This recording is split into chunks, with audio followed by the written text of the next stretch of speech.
여러분, 이제 가을이 완연한 가을이 왔어요. 그렇죠? 그래서 제가 한동안 마이를 입고 있지 않았는데 이제 가을이 다가옴을 느끼면서 이제 에어컨도 선풍기도 안 써도 되고 창문만 열면 시원한 가을을 느끼게 됩니다. 그러니까 이 계절이라는 게 굉장히 신기해요. 그렇죠? 우리가 뭐 어떻게 노력하지 않아도 계절은 반드시 돌아오고 그 변화를 우리가 느낄 수 있습니다. 우리가 노력하거나 가을이 와야 되는데 이렇게 하지 않아도 가을이 오고 계절이 지나감을 우리가 보죠. 여러분, 하나님께서 인력과 양력, 태양에 있는 여러 가지 힘들의 작용들, 그리고 지구의 공전과 자전, 이 모든 것들을 붙드시고 하나님께서 그것들을 붙드심으로 말미암아 이것들이 자연스럽게 우리에게 아름다운 혜택으로 누리게 되는 줄 믿습니다. 그러니까 우리의 개인의 삶도 하나님께서 인도하시고 역사하시지만 이 세계 그리고 이 지구의 모든 것들을 하나님께서 우리를 위하여 붙들고 계심을 우리가 경험하게 되죠. 예수님께서 승천하시고 예수님께서 약속하신 성령님께서 오순절에 강림하시고 가장 첫 교회 예루살렘 교회가 세워지며 그 안에서 믿음의 일꾼들이 자라났습니다. 고난 가운데 자라났죠. 사도들과 7 일꾼들이 세워지고 그들이 고난 가운데서 어려운 상황 가운데서도 예수 그리스도를 붙들며 말씀에 힘입어 그 주님의 길을 벗어나지 않기 위하여 애쓰고 성령 충만함을 사모함으로 믿음으로 자라가는 모습들을 우리가 사도행전을 통해서 매주 살펴보고 있습니다. 근데 이 하나님께서 예수님이 말씀하셨던 것처럼 이 생명의 복음이 그들 안에서만 머물도록 하지 않게 하시고 예루살렘을 지나서 온 유대와 사마리아 땅끝까지 복음이 전해지도록 그들을 사용하셨습니다. 예수님을 주라고 고백하는 사람들, 고난을 통하여 믿음이 단련받으며 훈련받은 사람들, 그들을 통하여 하나님의 일들, 예수 그리스도의 말씀대로 하나님께서 복음이 전해지는데 일하고 계심을 우리가 보고 있습니다. 그래서요, 하나님께서 이 교회가 성령 강림으로 세워진 첫 교회 예루살렘 교회뿐 아니라 이방의 복음이 전해지기 위해서 이방에 세워진 첫 교회인 이 로마 문화 한가운데에 있는 헬라 속에 있는 안디옥에 이방의 첫 교회를 세우셨고, 우리가 지난주에 살펴봤던 사도행전 13장 1절 말씀처럼 그것이 증언하는 것처럼 여러 문화가 다르고 고향이 다른 여러 사람들을 일꾼으로 세워주셔서 복음의 전진기지의 역할을 안디옥 교회가 감당하게 하셨습니다. 그리고 이 안디옥 교회가 믿음으로 든든하게 세워지자 하나님께서는 성도들에게 교회의 사명이 이제 이 우리 안디옥 교회를 향한 하나님의 사명이 무엇인지 갈망하게 하셨어요. 하나님, 이 이방 땅에 이 교회를 세우시고 우리가 하나님을 함께 예배하게 하셨는데 우리 교회를 향한 하나님의 뜻이 무엇입니까? 이제 우리가 무엇을 바라보며 하나님의 일을 감당하고 주님께 영광 돌려야 합니까? 그들이 갈망하며 사모하며 금식하며 기도할 때 성령께서 그들을 통하여 이제 두 사람을 세우게 하셔서 복음을 위하여 준비된 바나바와 바울을 따로 세우게 하셔서 복음을 전하는 길에 이 안디옥 교회와 바나바, 바울을 사용하기 시작하셨습니다. 여러분, 놀랍지 않습니까? 뭐가 놀라워요? 이렇게 생각을 하시는 것 같은데, 우리가 주일에 계속해서 사도행전을 살펴보고 있잖아요. 그런데 하나님께서 그 본문들을 살펴보면 하나님께서 하나님의 백성 각자를 사용하시고 그들이 하나님을 경험하게 하시고 하나님이 어떠한 분인지를 깨닫도록 하나하나 세세하게 인도하심을 보게 됩니다. 그리고 또한 그들을 통해서 하나님의 큰 그림의 역사하심도 같이 운행하시며 복음이 확장되도록 하나님의 그 섭리와 인도하심으로 큰 그림 가운데서 또 일하심을 보게 되는 것이죠. 그리고 그렇게 세워진 하나님의 백성들, 하나님의 일을 하나님께서 이루시는 것을 우리가 사도행전 말씀을 통해서 명확하게 볼 수 있습니다. 여러분, 바울은 몰랐을 거예요. 자기가 로마에 속해 있는 다소, 길리기아 주에 속해 있는 다소라는 도시에서 태어나서 당시에 많은 사람들이 사용하고 가장 영향력이 있는 언어 헬라어를 능통하게 사용하게 되고, 또 그로 말미암아 로마 시민의 권리를 갖게 되고요. 또 유대인으로서 당시 모든 유대인들에게 가장 존경받았던 가말리엘이라는 선생님 아래서 철저하게 하나님의 말씀과 율법을 배우고, 또 그것을 연구하게 된 것, 이 모든 것들을 통해서 하나님께서 자기를 이것들을 사용하셔서 그리스도의 복음을 전하는데 내 삶을 인도하시고 사용하실 거라는 것을 바울은 절대 몰랐을 겁니다. 여러분, 바나바 역시 마찬가지예요. 성경에 보면 바나바는 어디 출신인지 아십니까? 우리 지난주에도 나눴는데요. 바나바 역시 로마에 속한 섬 안디옥 근처에 있는 큰 섬이죠. 구브로 출신이었습니다. 사도행전 4장 36절에 나오는데요. 이 로마에 속한 구브로 섬에서 바나바 역시 출생하였기 때문에 헬라어에 능통한 사람이었습니다. 그리고 이 바나바에 대한 설명을 사도행전에서 찾아보면 그는 인격적이며 사람을 세울 줄 아는 사람, 그리고 특별히 착한 사람이었다, 이렇게 얘기합니다. 여러분, 한 사람이 착하게 성장하기 위해서 나는 인격을 열심히 수양해서 착한 사람이 되어야지, 이렇게 생각한다고 착한 사람이 될 수 있겠어요? 그렇지 않아요. 여러분 다 아시죠? 한 사람의 인격이 자라나고 그가 그만한 인품을 갖게 되고 그러한 성품을 갖게 되는 것은 그 사람만의 노력으로 되는 것이 아니에요. 아시죠? 그 사람이 자라나면서 경험하게 된 환경들, 부모님, 만나게 된 사람들, 친구들, 그리고 받게 되는 그의 삶의 영향, 이것들을 바나바가 선택할 수 없었을 거예요. 근데 하나님께서 그를 그렇게 인도하시고 그 환경 가운데 놓이게 하심으로 말미암아 바나바가 자기의 마음을 지키고 인격적이며 착한 사람으로 그를 세우셨습니다. 그리고 이 착하고 인격적으로 자란 바나바를 통해서 많은 사람들을 세우는 일을 또 하나님께서 하셨다는 것을 우리가 알 수 있습니다. 여러분, 제가 어렸을 때는 이해하지 못했어요. 어른들이 결혼, 그리고 누군가 이성 교제를 할 때요, 왜 어른들이 특별히 결혼이라는 인생의 가장 중요한 만남을 가질 때 그 상대방, 자녀가 아니라 상대방에 대해서 그 사람의 자라난 환경과 가족 관계를 중요하게 생각하는지, 근데 제가 이걸 이해하지 못했어요. 그런데 이게 제가 가정을 꾸리고 세 딸을 낳은 아빠가 되고 나서야, 꼰대가 돼서가 아니라 자녀를 가진 아빠가 되고 여러 가지를 사람들을 만나보고 경험하다 보니까 이 예전에 우리의 부모님과 어르신들이 결혼할 상대방 혹은 진지하게 만남을 가진 상대방을 생각할 때 왜 그 상대방의 가정과 부모님과 환경들을 보는지 알게 되었어요. 이것은 단순히 네가 결혼해가지고 그 사람이 가지고 있는 좋은 배경을 누려라, 물질적인 것, 이러한 문제가 아니라 그 사람이 자라온 환경과 부모님과의 관계, 부모님이 어떠한 분인지 이런 것들을 알 때 그 사람의 본성과 인격을 비추어서 알 수 있기 때문이에요. 그래서 그것들을, 그러니까 사람이 혼자 자라는 것이 아니라 그 영향을 고스란히 받고 자라기 때문에, 그걸 알기 때문에 결혼이라는 인생에서 가장 중요한 만남을 가질 때 부모님들이 상대방의 그런 것들을 고려하고 그런 걸 생각하라고 얘기하시는 거죠. 그렇다면 바나바가 착하게 자라고 인격적으로 자라서 바울도 바나바가 세우고요, 다른 사람들 앞에서 그들을 인증하고 사람들에게 자기의 가지고 있는 것을 팔아서 섬기는 이러한 인격적이고 착한 사람으로 자라가게 하신 것, 하나님께서 그 일을 감당하기 위해서 그를 준비시키신 것이죠.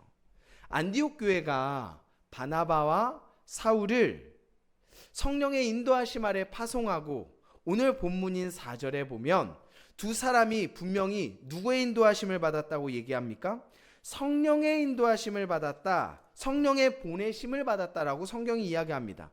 그러니까 이 바나바와 사울이요, 구브로로 가게 된 것, 물론 이제 바로 구브로로 가게 된 것이 아니라 배를 타기 위해서 안디옥에서 실루기아 항구에 가서 거기서 배를 타고 구브로에 갔지만, 이 바나바가 첫 선교지로, 바나바와 사울이 첫 선교지로 구브로로 가게 된 것이 내가 그냥 저 섬에 한번 가봐야 되겠다 이렇게 간 것이 아니잖아요.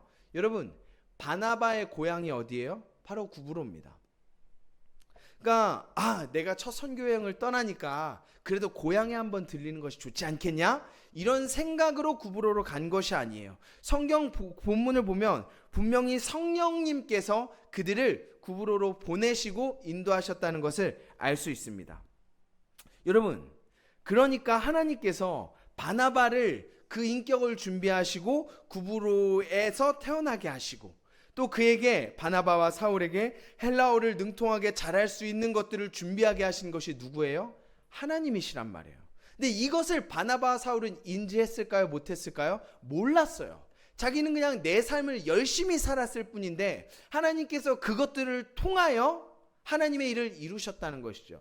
특별히 바울을 보면, 바울은 오늘 본문 13장에 조금 전까지만 해도 예수님을 대적하고 교회를 핍박하는 사람이었습니다. 그러니까 내가 예수님을 섬기기 위해서, 복음을 전하기 위해서 헬라어를 열심히 준비하고 로마의 문화들을 습득하고 로마 시민권을 따서 이 자격으로 하나님을 전해야지, 이것을 준비한 것이 아니었단 말이에요. 오히려 하나님을 대적하는, 예수 그리스도를 대적하는 사람으로서 교회를 핍박하였던 것이죠. 그러나 하나님께서는 그의 삶과 그리고 그의 학문과 그가 공부한 율법들과 성경 말씀을 통하여 일하시며, 바나바 역시 그의 언어와 그의 태생과 고향 모든 것들, 인격적인 것들을 사용하여서 하나님의 복음을 전하는 데 사용하신다는 것이죠. 여러분, 그럼 우리가 이 본문을 통해서 생각해 볼 수가 있습니다. 하나님께서는 말이에요, 하나님의 백성의 삶을 우연으로 그냥 이렇게 어쩌다 보니 내가 되었고, 어쩌다 보니 지금 내가 여기 있고, 어쩌다 보니 내가 이런 사람이 되었다가 아니라, 하나님께서는 하나님의 백성의 삶을 철저하게 인도하시고 붙드신다는 것을 우리가 알 수 있습니다. 그리고 그것을 통해서 일하신다는 거예요.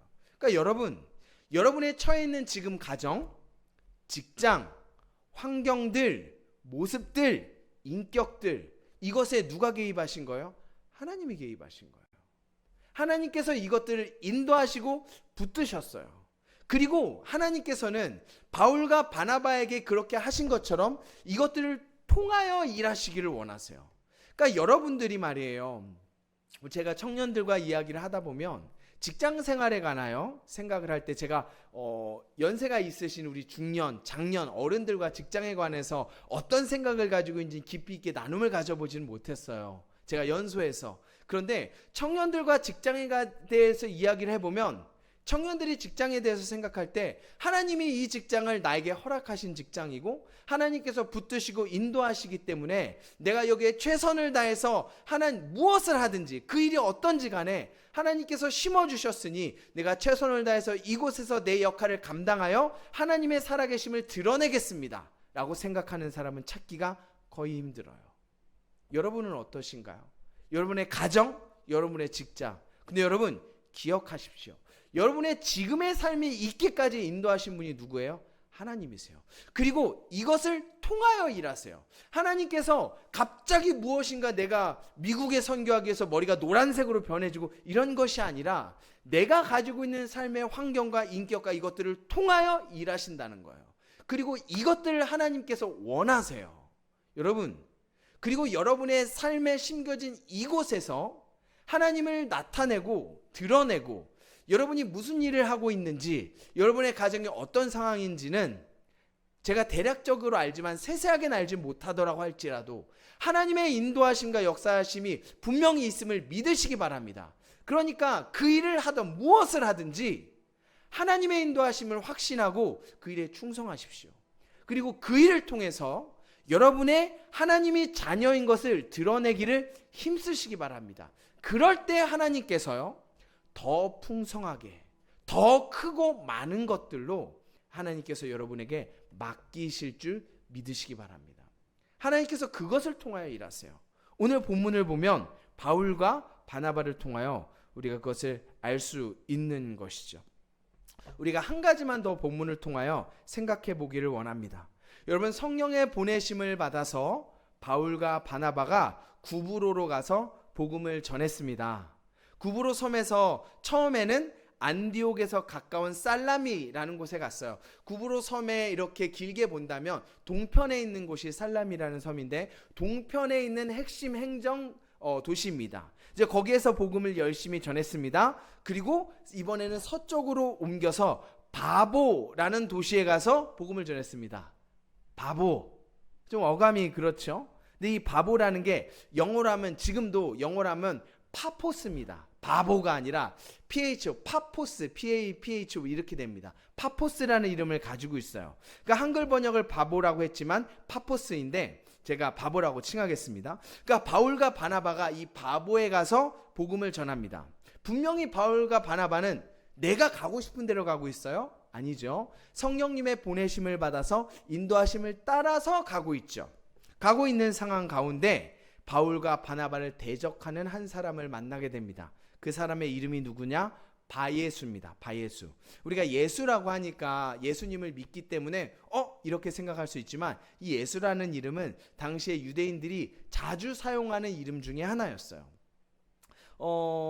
이 6절의 설명에 의하면 이 바예수에 대해서 설명하고 있는데, 6절 7절에 설명을 하고 있는데, 그러니까 이 바예수라는 이름을 가진 사람이 있었으니 당연히 유대인이겠죠. 그는 유대인이면서 거짓 선지자인 마술사였다, 이렇게 성경이 이야기하고 있습니다. 그리고 7절에 보면 이 거짓 선지자, 마술사, 바예수가 무엇을 하고 있냐, 7절에 보면요, 이 구브로를 다스리는 총독의 역할을 감당하던 서기오 바울, 그러니까 이름이 바울이에요. 서기오 바울이라는 사람 옆에서 자기가 영향력을 미치고 이렇게 하려고 노력을 하고 있죠. 그래서 그것으로 이득을 벌어먹고 사는 사람이었습니다. 여러분, 8절에 보면요, 이 바예수라는 사람을 엘루마라고 이야기를 하는데, 이 마술사 엘루마는 이렇게 얘기하는데요, 우리가 지금 보고 있는 이 성경은 개역 개정 성경이잖아요. 근데 제가 한 초등학교 중학교 때까지만 해도 개역 성경을 썼습니다. 근데 그 개역 성경에는 뭐라고 되어 있냐면 마술사가 아니라 박수라고 되어 있습니다. 박수. 여러분, 박수가 뭐예요? 박수 무당이라고 하지 않습니까? 박수가 뭐냐면 남자 무당을 박수라고 얘기해요. 그러니까 이 바예수가 어떤 사람이었어요? 성경에 보면 마술사다, 박수다, 그리고 6절에 보면 거짓 선지자다, 이렇게 얘기합니다. 여러분, 선지자의 역할이 뭡니까? 선지자의 역할이 뭐예요? 하나님의 뜻을 받아서 먼저 선에 알지자잖아요. 하나님의 뜻을 먼저 깨닫고 알아서 다른 사람들에게 하나님의 일과 하나님의 말씀을 선포하는 역할을 했던 게 선지자입니다. 그렇죠? 그러면 이 사람이 거짓 선지자라고 한다면, 자기가, 그러니까 하나님이 아니더라도 신적인 존재의 뜻을 내가 깨달아서 그것을 총독에게, 오늘 총독에게 붙어 있잖아요. 총독에게 이것이 신의 뜻입니다, 이렇게 신이 얘기했습니다, 이것을 원하십니다라고 조언하며 영향력을 끼치는 사람이었다는 것을 알 수가 있죠.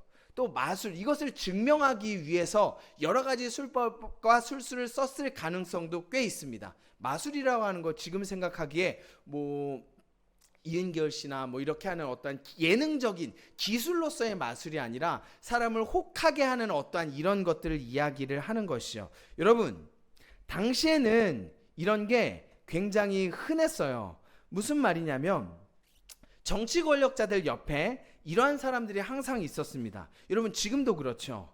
정치인들이요, 선거철이 되면 그렇게 점집에 찾아간다고 하더라고요. 그래서 무당에게 자기가 당선이 될지 어쩔지 이런 것을 지금도 많이 물어본다는 얘기를 하더라고요. 좋은 학벌에, 여러분, 정치인들이라고 하면 좋은 학벌, 공부 잘하고 똑똑한 사람들이 대부분이잖아요. 물론 안 그런 사람들도 있지만, 그런데 그런 사람들, 똑똑하고 지혜로운 사람들이 왜 정치 그 선거철이 되면 박수 무당에게 찾아가가지고 자기가 당선될지 안 될지 이러한 미신적인 행위를 할까요? 근데 여러분, 로마 시대에도 당연히 그랬습니다. 그리고 한반도의 역사 속에서도 그런 경우를 쉽게 찾아볼 수가 있죠. 우리가 조선이나 이런 고려나 역사들을 찾아보면 중이나 어떤 무당, 어떤 이러한 사람들이 왕 옆에 붙어가지고 나라를 혼란스럽게 하고 좌지우지하는 역사들을 우리가 쉽게 찾아볼 수 있지 않습니까? 그러니까 로마 시대도 마찬가지예요. 그러니까 정치 권력자 옆에 딱 붙어가지고 신의 뜻이다, 이게 하나님의 말씀이다 라고 하면서 그들의 마음과 정치 정책을 결정하고 뭐 사는데 영향력을 많이 미쳤던 것이죠. 그러니까 이 바예수라는 사람이 거짓 선지자라고 얘기합니다. 그러니까 하나님의 뜻을 전한다 라고 하면서 그것이 진짜 하나님의 뜻이 아니라 거짓으로 그것을 감당하여서 벌어먹고 사는 사람이었다라는 것이죠. 그런데 여러분, 이 바예수라는 사람이 사울과 바나바가 복음을 전하는 데 나타나서 그것을 방해하기 시작합니다. 분명히 성령님의 인도하심을 받아서 살아가는 사울과 바나바, 복음을 전하는 길에 있었는데 그 일을 방해하는 대적자로 나타나는 것이죠. 여러분 기억하셔야 돼요. 예수 믿고 성령님의 인도하심을 따라 살아가는 가운데도 대적자가 나타나요. 그러니까 우리가 예수 믿고 내가 하나님의 말씀에 따라서 말씀대로 살아가다 보면 건강도 하고 모든 문제가 해결되고 아무 거리낌 없이 다 잘 될 것 같은데 그렇지 않다는 것을 성경을 통해서 볼 수가 있는 것이죠. 여러분, 사탄이 그렇게 두지 않습니다. 이 바보라는 지역에 가장 영향력이 있는 총독이 본문에 보면 7절에 보면 지혜 있는 사람이었다, 이렇게 성경이 이야기합니다. 그러니까 이 서기오 바울이라는 사람이 지혜 있는 사람이라 바울과 바나바가 복음을 전하는 것을 들었어요. 이게 무엇인가 의미가 있는 것 같은데 내가 그 하나님의 말씀을 더 들어보고 싶다라고 해서 바울과 바나바를 불러가지고 하나님의 말씀을 듣고자 하였습니다. 그런데 이것을 누가 막죠? 바로 이 마술사 바예수가 막게 됩니다. 바예수라는 이름 자체가요, 여러분, 바예수, 예수의 아들이라는 뜻을 가져요. 물론 이 예수의 아들이라는 것이 그들의 구원자로 오신 예수님, 우리의 구원자이신 예수 그리스도를 나타내는 것은 아니라 아마도 아빠 이름이 예수든지 뭐 이런 영향이 있을 것이라고 우리가 볼 수 있겠지만 어쨌든 간에 예수의 아들이라는 이런 좋은 이름을 가진 사람, 이 사람이 10절에 보면 이 사람에 대해서 바울이 뭐라고 얘기합니까? 모든 거짓과 악행이 가득한 자요, 마귀의 자식이요, 모든 의의 원수요, 이렇게 부릅니다. 누구의 자식이요? 마귀의 자식, 마귀의 아들이라고 불러요. 이름은 너무 좋아요. 예수의 아들, 예수의 아들. 너무 좋은 이름을 가지고 있는데 그가 하는 일과 그의 어떠한 역할은 마귀의 자식으로서 하나님의 복음이 전해지는 것을 막고 있다는 것이죠. 특별히 그가 어떤 때 본격적으로 일합니까? 이 서기오 바울이 뭐 하려고 그랬어요? 본문에 의하면 하나님의 말씀을 듣고자 하였습니다. 여러분, 사탄이, 마귀가 제일 싫어하는 것이 무엇일 것 같아요? 말씀을 듣는 거예요. 사탄은 말씀을 듣는 것을 극히 싫어합니다. 왜냐하면 하나님의 말씀에는 영혼을 쪼개고 하나님을 바라보고 그 영혼, 죽은 영혼을 살리게 하는 생명의 능력이 있기 때문에 사탄이 그것을, 사람들이 듣고자 하는 것을 절대적으로 싫어합니다. 그래서 가진 수단을 써서 그것을 말려요. 오늘 본문의 8절에 보면 이 마술사 엘루마는 그들을 대적하여 이 서기오 바울 총독으로 믿지 못하게 힘썼다라고 얘기합니다. 여러분, 이 마술사인 서기오 바울이 어떻게 힘썼을까요? 설득하고 얘기했을 뿐만 아니라 마술사니까 뭐 했겠어요? 여러 가지 수작질을 했겠죠. 하나님의 뜻이 아니라 그들이 거짓 선지자이며 바나바 바울이 하나님의 말씀을 전하는 것이 아니라 그 말씀을 들으면 안 된다는 것을 자기가 할 수 있는 모든 힘을 다해서 수작을 부렸겠죠. 그래서 하나님의 말씀을 듣지 못하게 노력을 했습니다. 그런데 하나님께서는 오히려 그런 수작을 부리며 이 총독의 눈을 어둡게 하고 하나님의 말씀을 듣지 못하게 역사하는 마귀의 자식으로서 사역하고 있는 그에게 어떻게 하십니까? 바울을 통해서 11절 보면 네가 맹인이 되어 보라, 이제 주의 손이 내 위에 있으니 내가 맹인이 되어 얼마 동안 해를 보지 못하리라. 오히려 총독의 눈을 어둡게 해서 그를 좌우하여서 그의 영향력으로 부귀영화를 누리려고 했던 이 바예수라는 사람에게 하나님의 손이 네 위에 있으니 네가 맹인이 될 것이다, 이 놀라운 기적을 이루셔요.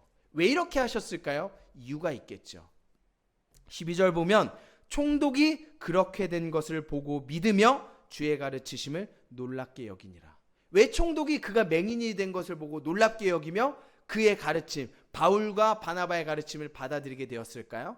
이 맹인이 된 어떠한 이러한 역사, 이러한 것들을 아마도 바예수를 통해서 여러 가지 신기한 것들을 경험하였는데 이건 진짜인 거예요. 그가 이야기하자 하나님의 능력과 역사하심으로 하나님이 살아계신다는 것을 확연히 알 수 있도록 정말로 그가 맹인이 되었다는 것을 경험하게 하셨습니다. 여러분, 우리가 이것을 보고 하나님을 대적하는 사람들에게 기도하면 맹인이 된다, 이런 것이 아니라 이 일을 통해서 하나님이 왜 이루셨어요? 하나님을 그가 믿고 경험할 수 있는 최적의 상황으로 일하신 거예요. 그가 그러한 영향 가운데 있었기 때문에. 여러분, 생각하셔야 돼요.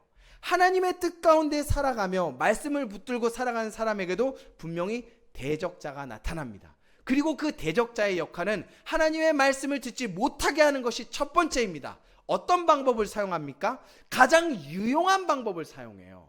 가장 유용한 방법. 그러니까 여러 가지 수작을 부려서 술수를 부리고 이런 것들을 하는 것이 아마도 이 총독에게 가장 유용한 방법이었겠죠.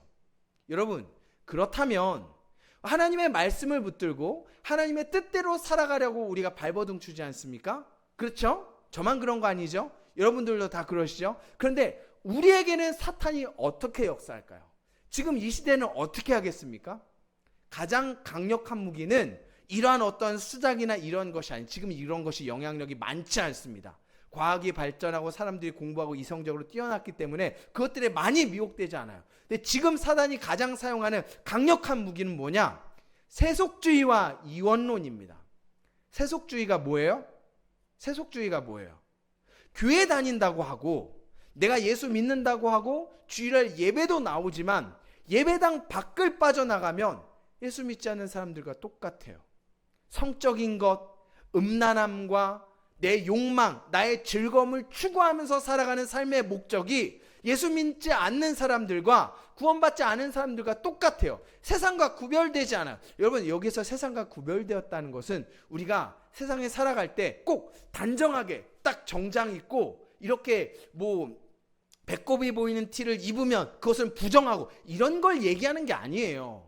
세속적이라는 것은 그러한 외향적인 것으로 구별되어진다. 물론 그렇게 할 수도 있겠으나 그런 것을 이야기하는 것이 아닙니다. 여러분의 삶의 방향성과 목적과 방법을 이야기해요. 내가 예수 믿는 사람이라면 하나님을 경험하고 그분을 드러내는 것이 삶의 목적이어야 합니다.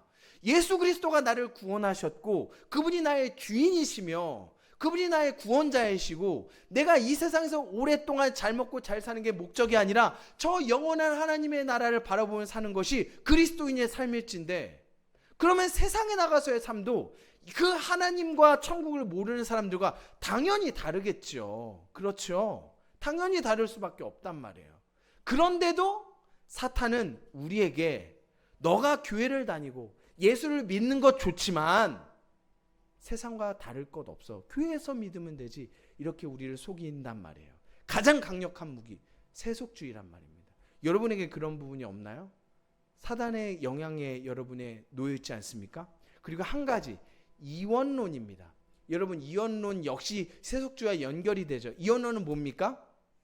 영적인 것 혹은 종교생활과 내 삶을 나누는 거예요. 종교생활, 나 하나님 믿지, 구원받았지, 주일날 예배드리고 예배드릴 수 있을 때 나와서 열심히 예배하고 찬양하고 기도하고, 하지만 일은 하나님의 뜻? 일이니까 일은 벌어먹고 살아야지. 이거는 세상에 역사하는 어떤 것들이 있으니까 이렇게 하는 것이고, 하나님의 일은 하나님의 방법대로 하고, 여러분 그렇지 않습니다. 여러분, 그리스도인의 삶은 말이에요, 일하는 것도 돈 버는 것도 건강을 유지하는 것도 하나님께 의지하고 하나님의 일하심을 사모하며 기도와 말씀으로 살아가는 것이 하나님의 백성들의 삶이라는 것을 기억하시길 바라요. 사단이 이걸 나눕니다. 병원 가면 되지 기도는 왜 해? 돈 버는 것은 직장이니까 직장 상사에 잘 보여야 되고, 술 먹고 타협하고 주일날 예배에 안 나오는 것과 여러 가지 것들을 그냥, 그거는 종교생활이 아니잖아. 여러분, 하나님께서는 여러분의 삶의 모든 부분의 주인이 되심을 믿으시기 바랍니다. 그것을 통해서도 영광받기를 원하셔요. 그리고 우리가 앞에서 바나바와 바울을 통하여 살펴봤던 것처럼 그것을 위하여 여러분을 그곳에 심으셨어요. 그리고 그곳에서 여러분이 어디에 있든 무엇을 하든 어떤 환경에 있든 만약에 이것이 여러분의 뜻대로 된 것이 아니라, 혹은 여러분의 지금 삶을 돌아봤을 때 아니 내가 왜 저 사람과 결혼했지? 아니면 여러분의 삶을 돌아봤을 때 내가 왜 그때 공부 못해가지고 이 일을 하고 있나? 이런 생각을 하실 수 있지만, 그럼에도 불구하고 지금 그 순간에도 하나님께서 여러분의 삶을 붙드심을 여러분 기억하셔야 돼요. 그곳에서, 그것을 깨닫는 그곳에서 하나님께 돌이키고 그것을 하나님께 올려드리고, 그때부터 하나님께 직장을 내어드리고 가정을 내어드리고 하나님의 길로, 예수 그리스도의 길로 따라 산다면 하나님께서 그 믿음으로 살아가는 여러분의 삶을 변화시키시고 더 좋은 것을 맡겨주실 것을 믿으시기 바랍니다. 순종할 때 하나님의 살아계심을 믿고 그곳에서 주님의 살아계심과 영향력을 드러낼 때 놀라운 하나님의 역사심을 경험하게 될 줄 믿습니다. 근데 왜 하나님을 경험하는 것이 없습니까? 이걸 못해서 그래요. 이걸 못해서 그래요. 삶을 나누고 세속주의, 이원론, 직장은 직장, 신앙은 신앙, 그러니까 믿음의 행위가 없으니 응답하고 역사하신 하나님의 살아계심을 경험하지 못하는 것이죠. 여러분, 예수님께서 마태복음 24장 24절에 말씀하셨어요.